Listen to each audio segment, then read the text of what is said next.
trying to make it through the winter. You and me looking for a spark. I want to take you back to the beginning, but that ain't gonna change. Stuntwomen is a documentary about 3 women who do this amazing and invisible job that is stunt, because the magic of cinema implies that we're not aware that some people work in the dark to take all the physical risk in our industry. And so we follow 3 women, 2 in Europe and 1 in Los Angeles. And through their lives, through their personal lives and lives at work, we come to the question of how cinema is fascinated by sexist violence. Because when women are part of scenes where there is violence, a lot of time it's because they play the characters who receive that violence. And that violence is a lot of time domestic violence or machist violence. So there is an issue about cinema and violence, and that's what we try to show in the documentary.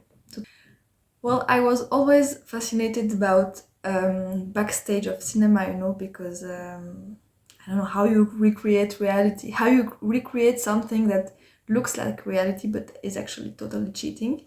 Fiction is is a trick. And so the question of how you trick violence was something that interested me. And also I felt that the stunt world is a masculine world, because the cars, the fights. So I was curious about who are those women who work in that men's world.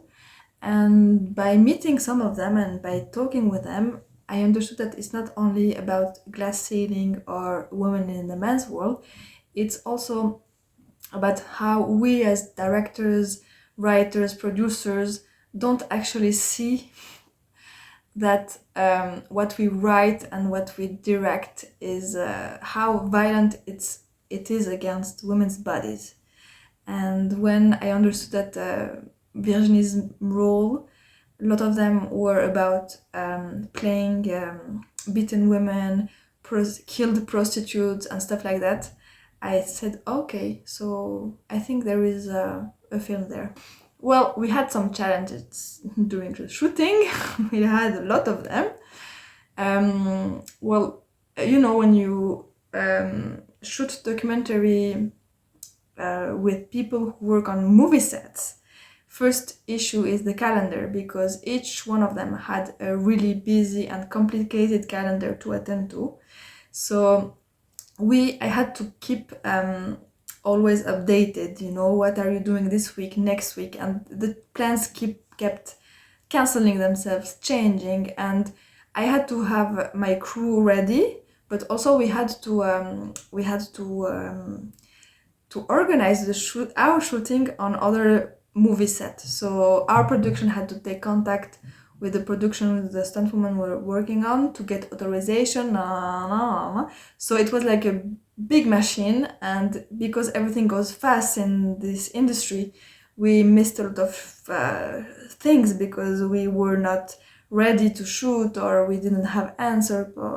So this was really a big challenge, and COVID was also a huge challenge, especially in the United States, because it's already very hard as it is to try to go film on a Hollywood set, but with COVID it was impossible. So so how did we overcome this? Well, in Europe we got to shoot on movie sets, but in the United States we tried to shoot parts of Petra's life that did not involve movie sets, but still that were around them, So we shot with her a scene where she does some stunt driving in the desert, and like her daily life. I think we did it well, but it would have been awesome to be able to shoot on a set in Hollywood. Okay, for Stuntwomen, we have a scene where we follow Petra in stunt driving lesson, and it was really fun because we had ourselves to use gear, I think that's how you say it, that is usually used on fiction movies. So we had to fix the camera inside the car to make it sure it was safe, and then we had to test it with the car turning around to be sure that it's not dropping or hitting her or something. So yeah, that was I think the most special equipment we had. Otherwise it was basic cinema verité style for the shooting. Thank you for taking the time. Bye.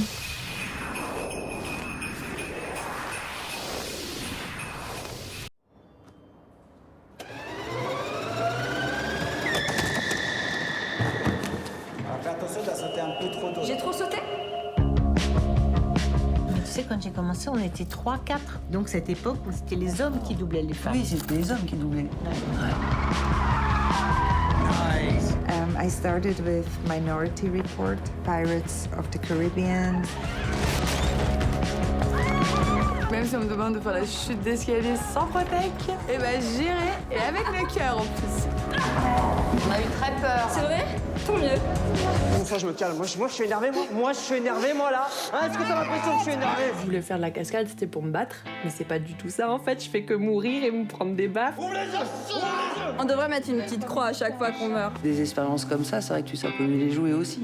On se surprend à vivre des situations délicates. That hurt? No.